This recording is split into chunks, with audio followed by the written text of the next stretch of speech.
So to summarize and to wrap up, the things I've talked about are like there are five key things that the investors will look at. That's I'm talking about non-financial now.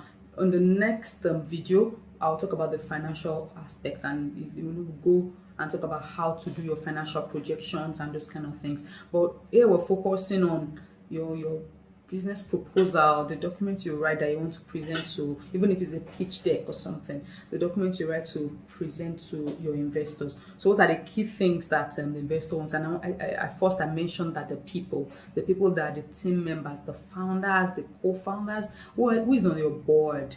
I mean, who are your suppliers? Who are your professional advisors?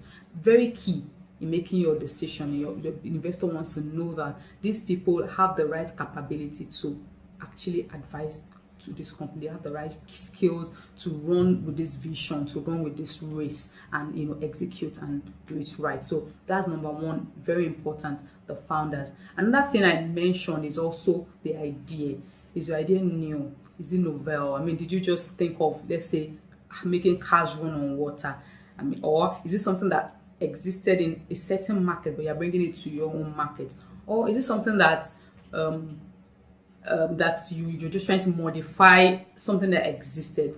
It's fine, but you need to be able to understand the value, that unique selling point, the unique value proposition of your business idea is what you need to capture properly and be able to deliver. Because you might think what you've said or what you want to bring is unique, but then by the time somebody else looks at it and tells you, no, it happens here somewhere else down the street, and you'll be like, wow, I never knew about it.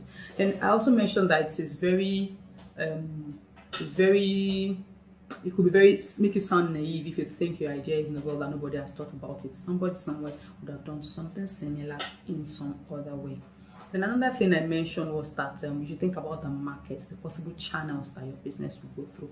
What markets are you? How are you distributing your product? Do you have a distribution chain? You need to make sure you put that in perspective. So, and then lastly, I spoke about the risks possible. What risk exists in your business and how do you mitigate this risk? And basically those are the things that are very important. So I was hoping that this session would have had questions that people would have sent in so that I could just go through those questions. But since there are no questions, I would like to end the session now.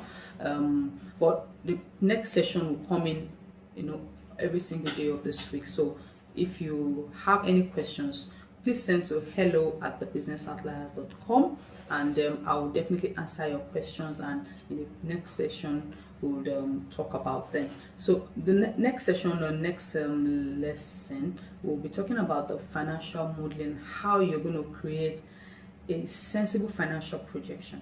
Now, financial modeling or creating a financial projection for your proposal or for your business generally is we know that finances are not cast in stone. So meaning that if you do some projection today, by the time you really get into that project or you get into that business, things are definitely not going to be the way the figures say. But most importantly is, how did you arrive at the figure? So what the investor wants to see is not the figure per se, but the thinking behind the figure, the thinking process, the assumptions. So how do you choose the right assumptions? What are the key metrics that you'll be looking at depending on the kind of business that you are into? So if you have an e-commerce platform, the metrics that you look at will be different from if you have an on-demand business or if you have a retail sales. So those are the things that we'll talk about in the next lesson. And as we go on, it gets more and more exciting because we also go on to talk about the different revenue models that you could think about, and then it's going to get very exciting. So if you have questions, please send to hello@thebusinessoutliers.com. I'll review the questions and I'll get back to you. Thank you for watching. My name is Laomi Olatunji, and I manage the Business Outliers based in Lagos, Nigeria.